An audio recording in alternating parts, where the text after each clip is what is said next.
Selanjutnya salawat dan salam kepada para kita dan Nabi Muhammad sallallahu alaihi wasallam. Allahumma shalli ala sayyidina Muhammad wa ala ali sayyidina Muhammad yang insyaallah kita akan mendapat syafaatnya. Amin amin ya rabbal alamin. Para ustaz, Bapak Ibu yang Allah Subhanahu wa taala, kita buka pengajian kita dengan bacakan basmalah. Bismillahirrahmanirrahim. Kepada Ustaz kami persilakan. Assalamualaikum warahmatullahi wabarakatuh. Alhamdulillahilladzi arsala rasulahu bil huda wa dinil haqq liyuzhirahu 'alad din kulli wa kafa billahi shahida.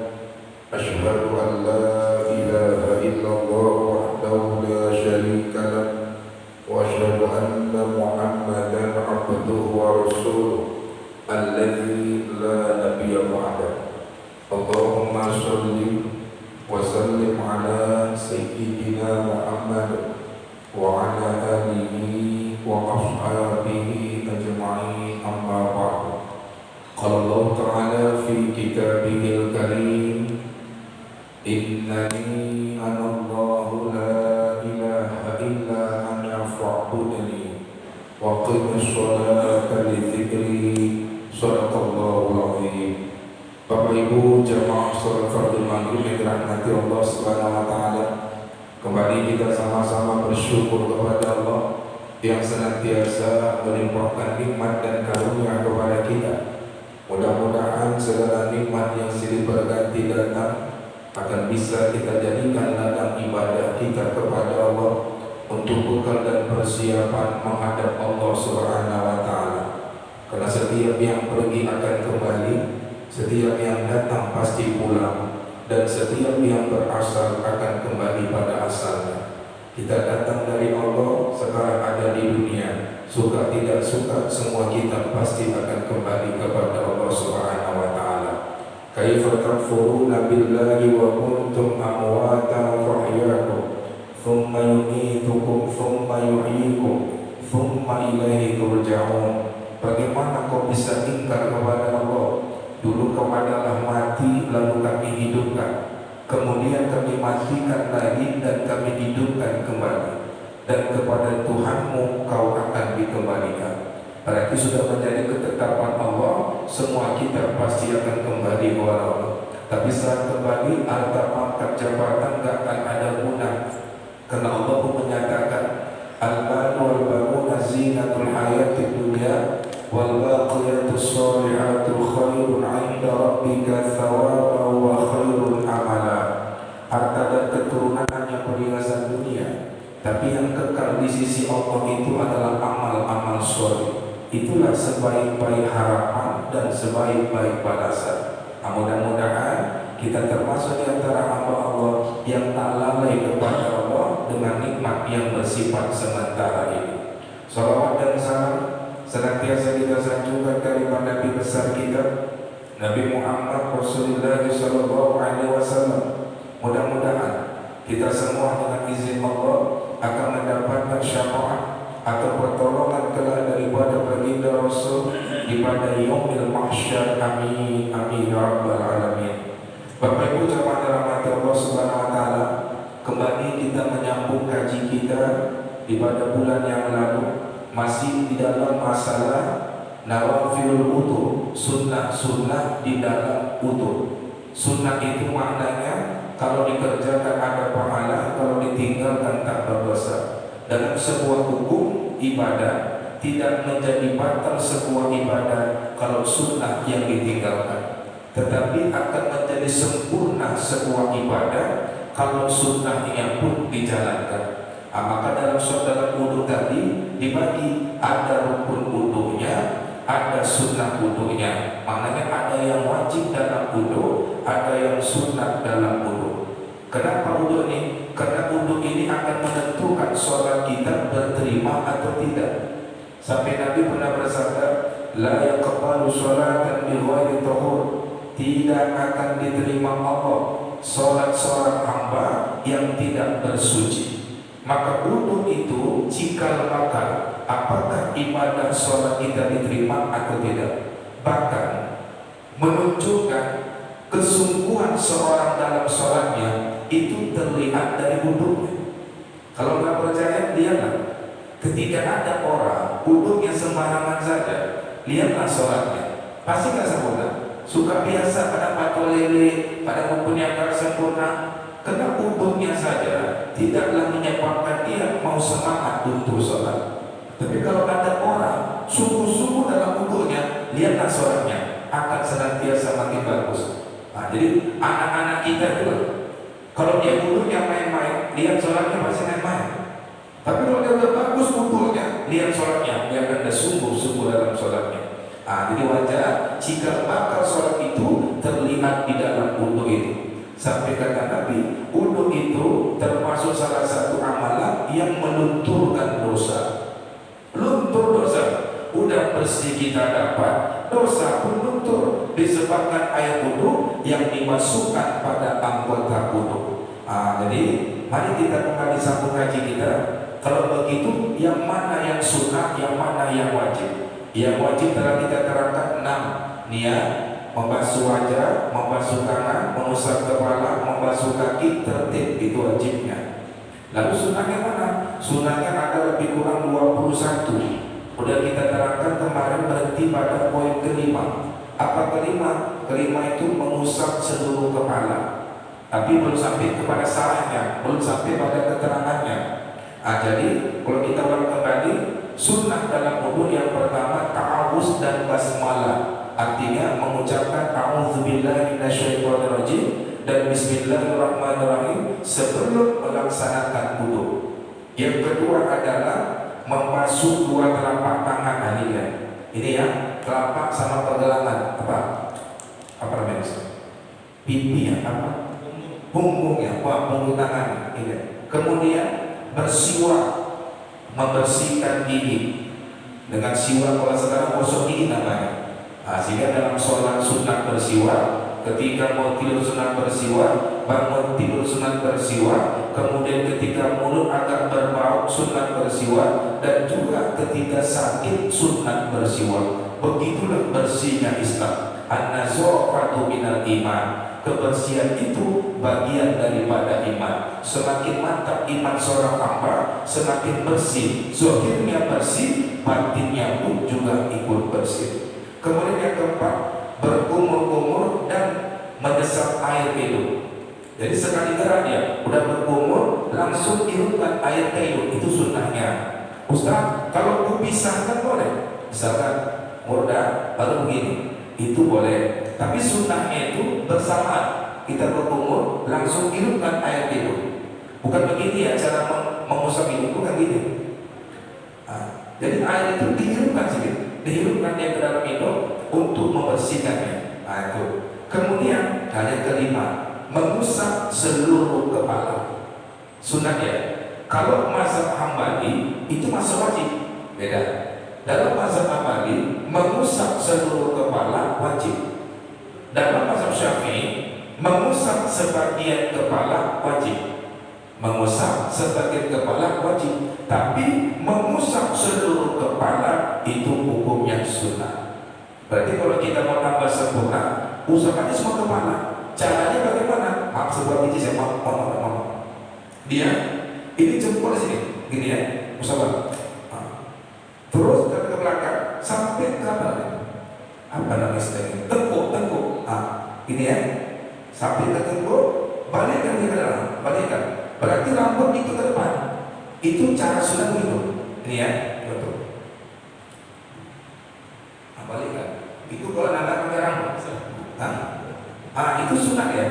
Sunnah. Kalau Hambali itu wajib. Beda pula. Jadi udah gini dia, balikkan ke depan. Jadi jempol, kedua jempolnya itu ketemu ya. Tapi ketemu, itu sunnah. Jadi kalau ada orang udah kayak gitu, berarti dia mengamalkan sunnahnya. Kalau kita kan minimal umur ya, kita kan. Itu apa wajib. Sebagian kepala wajib, tapi menyeluruhkan kepala itu hukumnya adalah sunnah. Dia jadi mengusap seluruh kepala adalah sunat di dalam wudu dalam mazhab Syafi'i, tapi wajib kalau kita memakai mazhab Hambali. Jadi Ustaz, saya pernah tanya orang ketika di Mekah, bagaimana Ustaz kita mau tawaf? Iya. Ketika tawaf kan ada berpisah laki dan perempuan. Iya juga. Kalau wanita Indonesia aman awal. Kenapa aman? Dia pakai kaos kaki. Kaki itu bersentuhan. Mana? Kenapa? Yang patah kulit dengan kulit. Sementara mereka pakai kaos kaki. Tapi kalau dari India itu mereka telanjang kaki perempuan, itu masa mereka. Nah, gimana Ustaz menjaga wudunya di situ? Apakah kami harus pindah mazhab atau tidak? Atau tanya kan? Saya buka dalam kitab karangan Al-Imam Asy-Syafi'i. Tidaklah batal wudu orang yang tawaf ketika bersentuhan disebabkan adalah tidak ada kemungkinan untuknya menjaga. Jelas ya?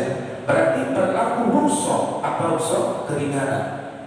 Tidaklah batal wudu seorang yang tawaf ya ketika dia tak mampu untuk menghindar dari persentuhan dengan lawan jenis. Kalau dia berusaha untuk tidak bersentuhan, dia tak tawaf. Sementara tawaf dalam haji wajib, dalam umrah wajib. Kalau dia tak kerjakan tawafnya, ya asal hajinya nggak sah, umrahnya nggak sah. Menunggu nggak ada orang tawaf susah juga, kiamat. Menunggu orang nggak ada tawaf susah. Nah, makanya kata Imam Syafi'i dalam kitab Al-Umnya tidak batal rukhsah. Maka rukhsahnya itu berlaku ketika tawaf, tidak berlaku ketika sholat. Misalnya itu keringanan dalam masalah wudu ketika musafir itu berlakunya di dalam tawaf, tidak berlaku di dalam sholat. Misalkan kita masuk haram nih, ada perempuan sentuhan itu, akan rukhsah, nggak bisa, itu masih ada peluang ke kita menghindar. Maka dalam mazhab Syafi'i tetap wajib wudu lagi. Jelas ya? Karena kalau masuk haram kan bisa tidak kan? Bisa mencari celah. Saya sudah berapa kali coba, bisa kan kena. Nah, makanya hati-hati. Belum aja saudara kita, tangan kita nggak kena nih. Jadi contoh ya. Tapi ketika tawaf itu nggak bisa. Makanya ketika dia tawaf apa tentunya. Tapi untuk sholat dia wudu lagi. Paham ya? Untuk dia mau sholat misalkan bersiap tawaf, mau sholat zuhur, ya udah dia wudu lagi. Karena tadi itu berlaku untuk dia tawaf. Itu benar-benar. Yang kedua, kalau mau pindah mazhab boleh nggak? Boleh. Silakan saja kalau mau pindah mazhab. Tetapi caranya diawali dengan wudu dulu. Karena kalau wudunya itu pakai Hambali, boleh dia memakai batalnya Hambali supaya tidak ada talfik. Talfik dalam mazhab itu adalah haram. Apa maksud talfik? Menggabungkan dua mazhab atau lebih dalam satu amal ya, dalam satu amal. Kalau berbeda amal boleh. Dalam satu amal tidak boleh menggabungkan dua mazhab. Contoh, wudu. Wudu dengan membatalkan wudu itu satu paket atau tidak? Satu ya. Makanya kalau dia wudunya pakai cara Imam Syafi'i, misalkan, tapi dia menggunakan batalnya Imam Hambali, nggak boleh. Itulah yang disebut kafir. Jelas ya? Tapi kalau dia wudunya pakai Syafi'i atau Hambali, batalnya, sholatnya pakai Syafi'i, boleh. Karena wudu dengan sholat udah kira dua amal. Jelas ya? Itu tata caranya. Maka tak boleh namanya talfik, menggabungkan dua mazhab atau lebih di dalam satu amal. Dalam satu amal.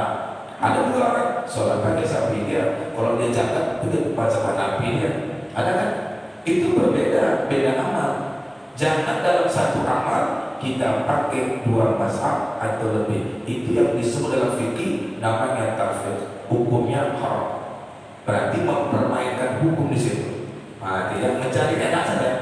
Bukan berarti nama nggak boleh yang muda, tetapi mencari enak pula nggak boleh. Jelas ya? Nah. Jadi kalau dia buruk apa? Ketika dia pindah masuk boleh. Udah dia pakai cara balik. Caranya cuma satu bedanya. Kalau hambali dia wajib mengusap seluruh kepala. Tapi kalau Imam Syafi'i dia hanya mengusap sebagian kepala wajibnya.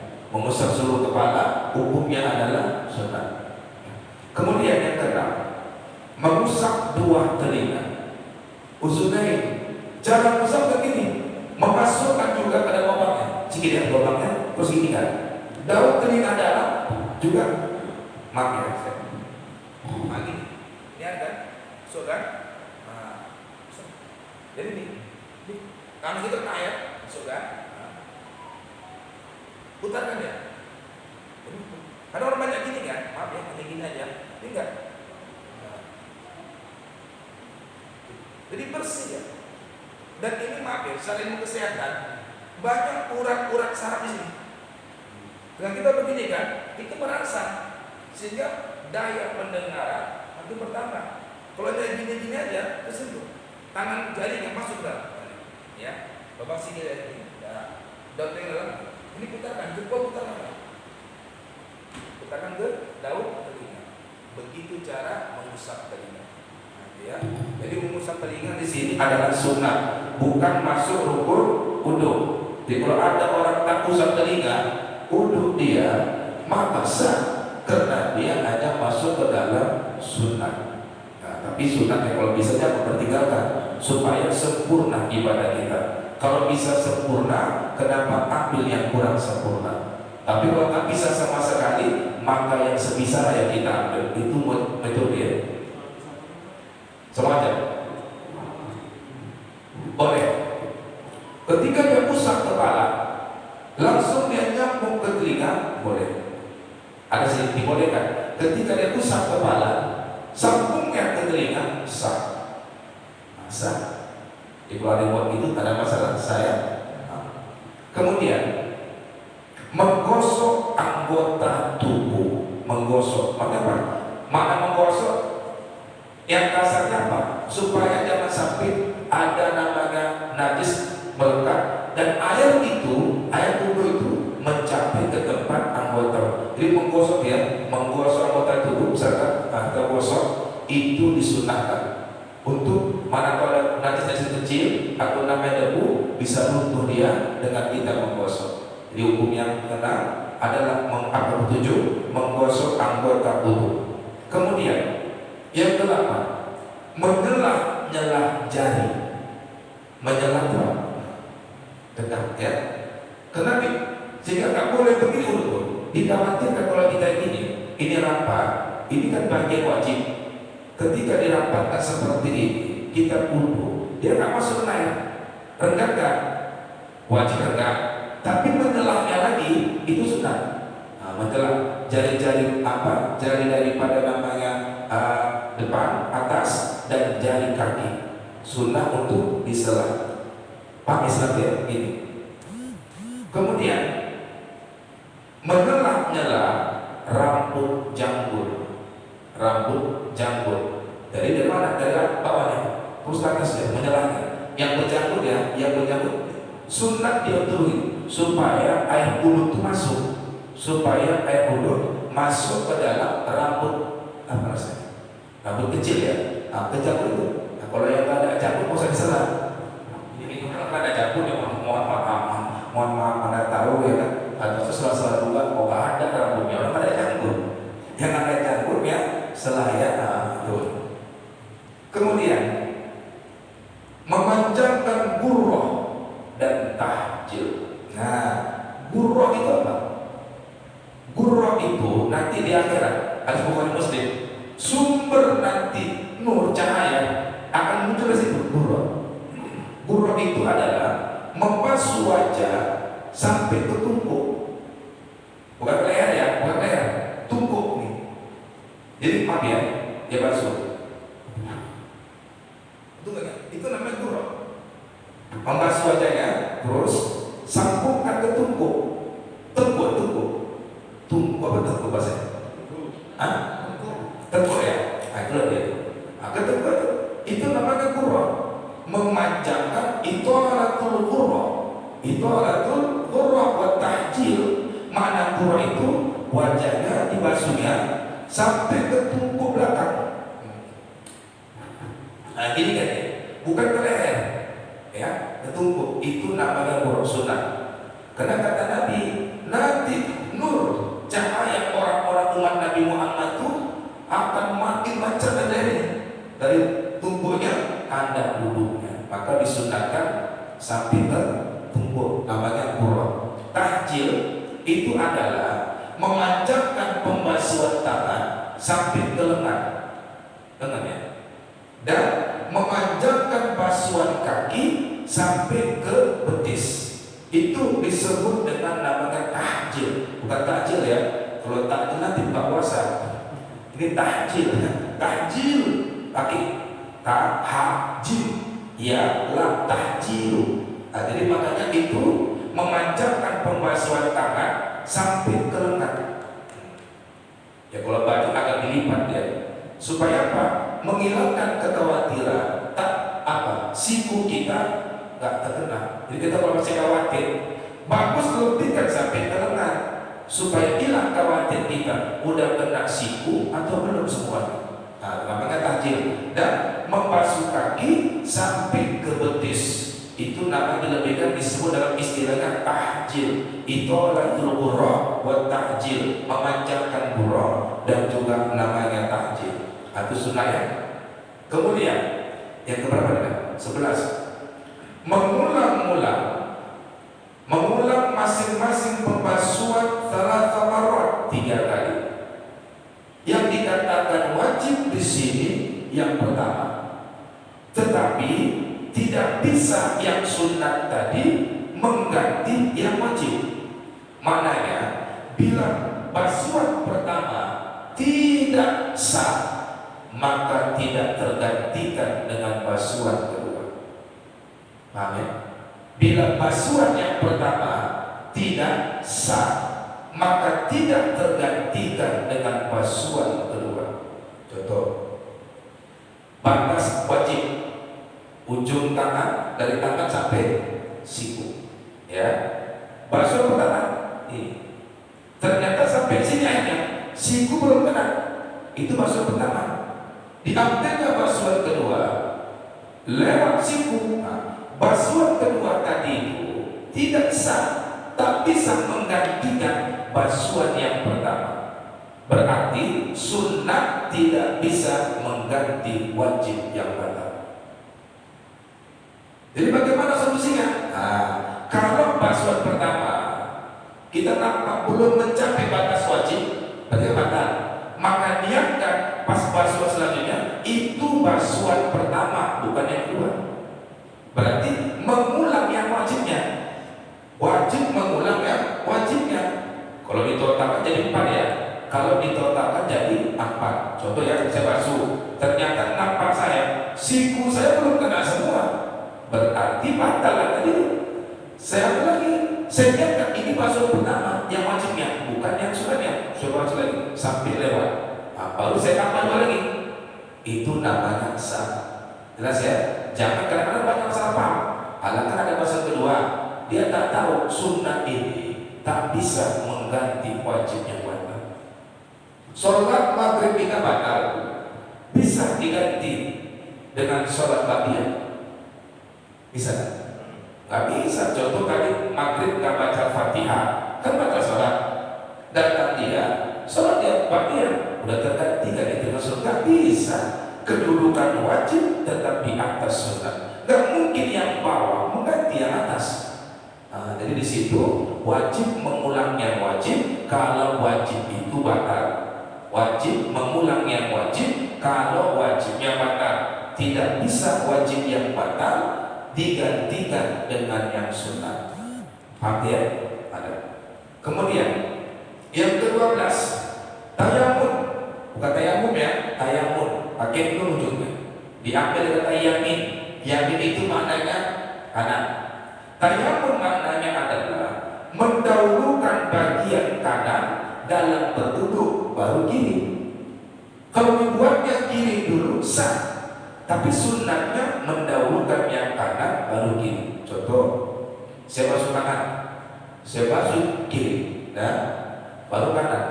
Sah atau tidak? Sah, karena saya basuh kanan. Tapi sunnahnya nggak kayak gitu. Harusnya kanan dulu, baru kiri. Dapatlah nilai sunnah di situ. Mendahulukan yang kanan. Bahkan dalam semua hal yang positif, semua hal yang baik-baik, disunnahkan Nabi dahulukan dari yang kanan. Pakai sandal dahulu kanan, masuk masjid dahulu yang kanan. Apalagi ketika nanti namanya kita mau mandi dahulukan yang kanan, mau makan pakai yang kanan, dulu salaman pakai yang kanan. Tapi kalau untuk yang nama ihana itu negatif, maka sunnah dia pakai yang kiri. Contohnya kalau kita buka sandal kiri dulu baru kanan, keluar dari masjid kaki kiri dulu baru kanan, keluarnya masuk kanan keluar kiri. Buka pakaian, kalau pakai pakaian tangan kanan dulu masuk. Tapi kalau buka pakaian sunnahnya tangan kiri dulu. Nah itu membersihkan istinja pakai tangan kiri, tangan kanan. Itu nama ihana, maknanya yang negatif, yang kurang-kurang lah, kurang-kurang namanya dipandang baik, maka pakai namanya tangan kiri. Tapi kalau yang baik-baik maka tangan kanan. Contoh minum baik apa buruk? Minum. Nah contoh. Karena sebuah contoh ya.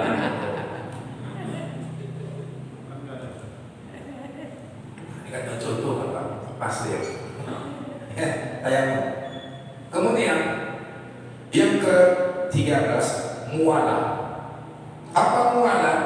Mualah itu sambung menyambung. Artinya tidak disela dengan perbuatan lain. Contoh, lagi basuh wajah, datang pula orang panggil, assalamualaikum, waalaikumsalam, tinggalkannya dulu, pergi dia, buka dulu pintu, sambungnya tangan, sampai sah, tapi tak baik. Maka sunnahnya mualah. Apa mualah? Sambung menyambung. Ya. Tapi kalau orang yang beser ya, wajib mualah. Tahu beser? Asik keluar aja. Muka belakang keluar, di situ dia. Contoh udah basuh wajah, jangan selak langsung ke tangan, jangan selak langsung ke kepala, baru ke kaki. Itu untuk orang yang punya penyakit mualah wajib. Tapi kalau untuk namanya orang yang tidak sehat, sunnah mualah sambung menyambung. Kadang-kadang maaf ya, kita kan kalau berwudu kadang-kadang mau ngobrol.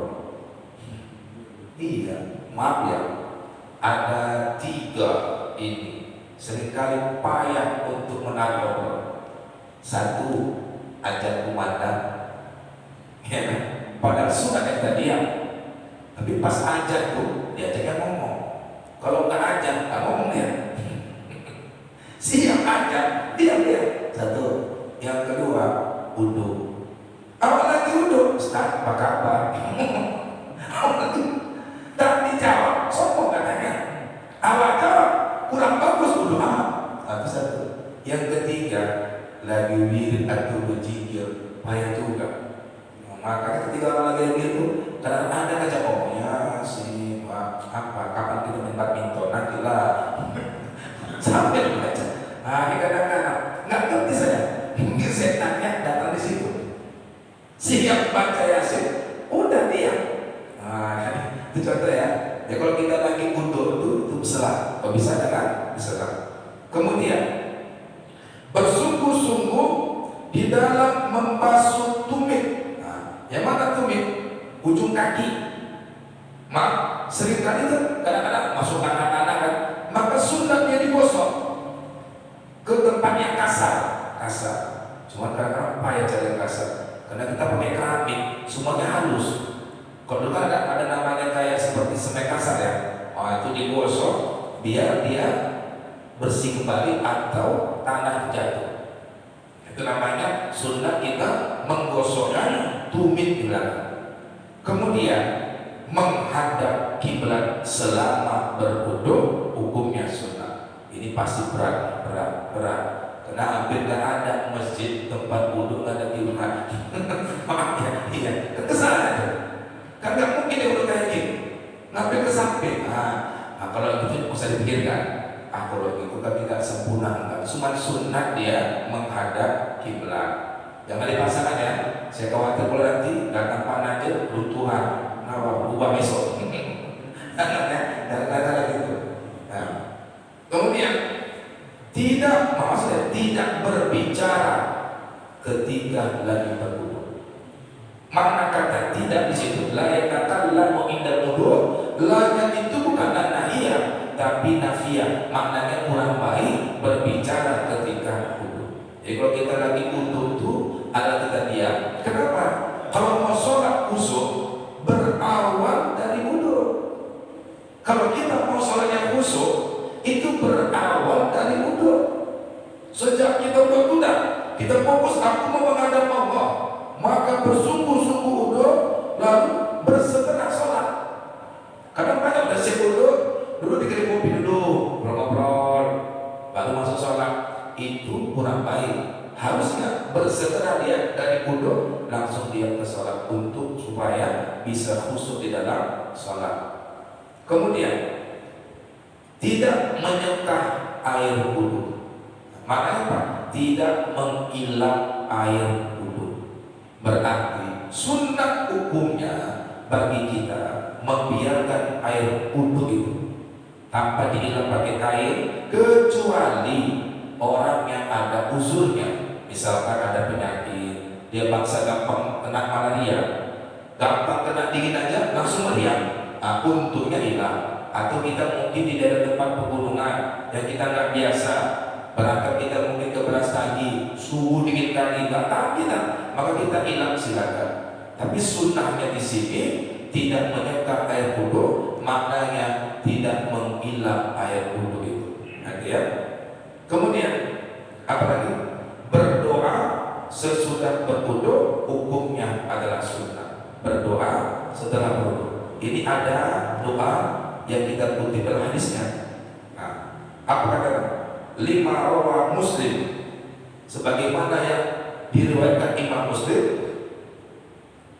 an Rasulillah sallallahu alaihi wasallam, man tawaddaa faqala asyhadu an la ilaha illallah wa asyhadu anna Muhammadar Rasulullah, futihat lahu abwabal jannah atsamaniyatu yadkhulu min ayyiha syaa. Artinya apa? Siapa yang berwudu, kata Rasul, setelah dia berwudu, dia membaca asyhadu an la ilaha illallah wa asyhadu anna Muhammadar Rasulullah, maka dibukakan untuknya 8 pintu surga. Dan dia disuruh silakan pilih dari mana dia mau masuk. Itulah keutamaan mengucapkan syahadat ketika kita usai berwudu. Itu hadis Imam Muslim. Kemudian ditambah lagi oleh At-Tirmizi. Nah, kita mau tengok doa wudu itu dari mana? Ya, hadis Imam Muslim ada menyatakan asyhadu an la ilaha illallah wa asyhadu anna Muhammadar Rasulullah. Ditambah oleh namanya At-Tirmizi, apa dia bilang? Masuk boleh. Allahumma ja'alni minat tawabina wa ja'alni minal mutatahhirin. Sampai situ. Allahumma ja'alni minat tawabina wa ja'alni minal mutatahhirin. Berarti lebih dari itu tambahan. Boleh, silakan. Tapi kalau nas hadisnya Allahumma ja'alni minat tawabin wa ja'alni minal mutatahhirin. Ada nggak wajah minat tawabin lagi kan? Nah, itu berarti namanya tambahan. Di sini nama wajah Allahumma ja'alni tawabin wa ja'alni minal mutatahhirin wa ja'alni min ibadika sholihin. Itu kalimatnya tambahan, bukan dari hadis, bukan dari hadis. Tapi kalau dibaca boleh, silakan. Tetapi hadisnya hanya sampai Allahumma ja'alni tawabin wa ja'alni minal mutatahhirin. Kemudian ditambah lagi oleh namanya Al-Hakim, ya, ulama hadis sudah Al-Hakim dan disahihkan juga oleh Hakim. Apa itu? Man tawaddaa thumma qala subhanaka Allahumma bihamdika asyhadu an la ilaha illa anta astaghfiruka wa atubu ilaik kutiba fi raqin thumma taba'a bi tab'in falam yuksar ila yaumil qiyamah. Apa artinya? Siapa yang berwudu lalu usai berwudu dia baca subhanaka Allahumma bihamdika asyhadu an la ilaha illa anta astaghfiruka wa atubu ilaik, maka dia itu adalah ditulis pada selembar kulit dengan cetakan yang tiada akan berubah sampai hari kiamat. Nah, berarti kalau begitu doa wudu itu panjang, susunan asyhadu an la ilaha illallah wa asyhadu anna muhammadar rasulullah Allahumma ja'alni minat tawabin wa ja'alni minal mutatahhirin subhanaka Allahumma bihamdika asyhadu an la ilaha illa anta astaghfiruka wa atubu ilaik. Wa yasunnu yusalli ala rasul, dan sunnah bersalawat Allahumma shalli wa sallim ala sayyidina Muhammad sallallahu. Dan tata cara membaca doanya diterangkan Nabi, ya, wajahnya ila sama ke sama.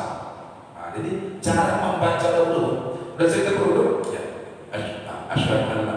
Sunnah hukumnya matanya, mukanya, ke wajahnya ke langit. Asyhadu, walaupun dia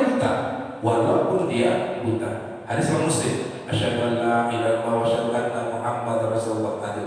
Sunnah menatap ke langit walaupun mukanya atau matanya buta. Nah, itu namanya sunnah hukumnya berdoa. Nah, kalau hafalnya cuma pendek nggak masalah. Kalau disempurnakan semuanya bagus. Kemudian sedikit lagi. Ini dia. Cara orang buat ini.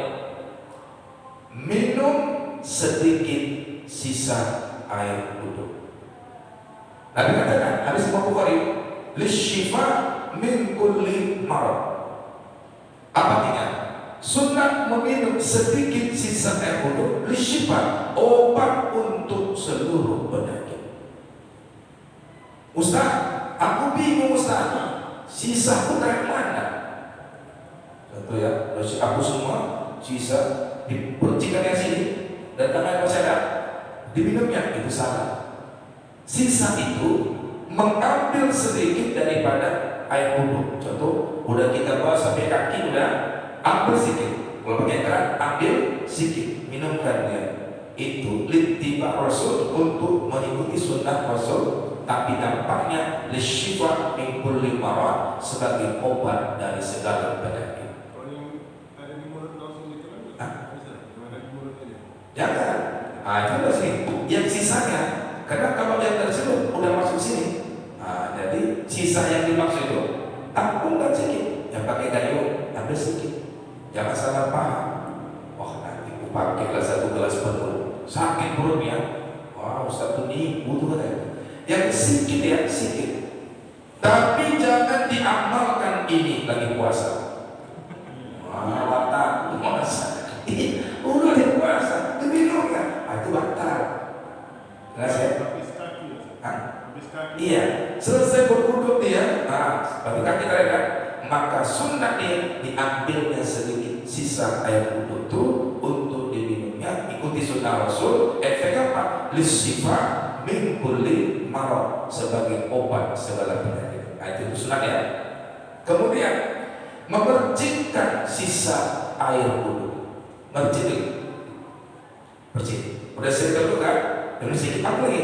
Percikan ke bagian untuk menangkap ada najis kecil, untuk menghilangkan najis itu. Nabi kalau dia ragu sepertinya ada najis kecil pada bajunya, kayak ada debu, maka dia percikan ya. Jangan disiram ya. Siram masalah masuk angin. Percikan dia.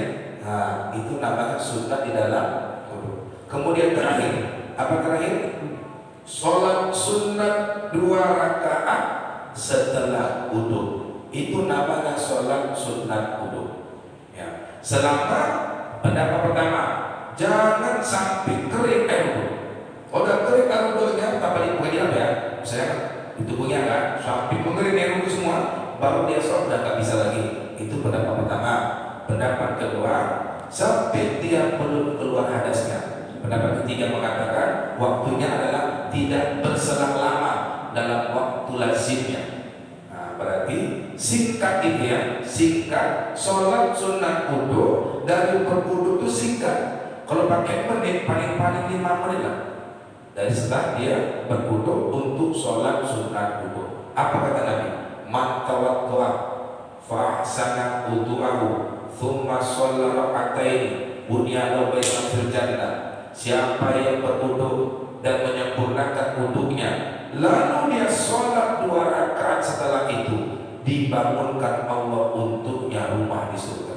Maka wajar ketika Nabi berkata kepada Bilal bin Rabah, ya Bilal, ya Rasul, aku dengar sandalmu ada di surga. Apa amalanmu? Rasul, aku kalau udah usai wudu, aku selalu sholat sunat wudu. Panjangnya cuma 2 rakaat, pendeknya pun cuma 2 rakaat. Ayatnya silakan mana yang kita hafal, silakan Al-Kafirun, Al-Ikhlas. Itu tak usah panjang dalam sholat sunat wudu. Berarti kalau kita berwudu, sunatlah kita namanya untuk sholat sunat wudu. Ini bagus sekali ya.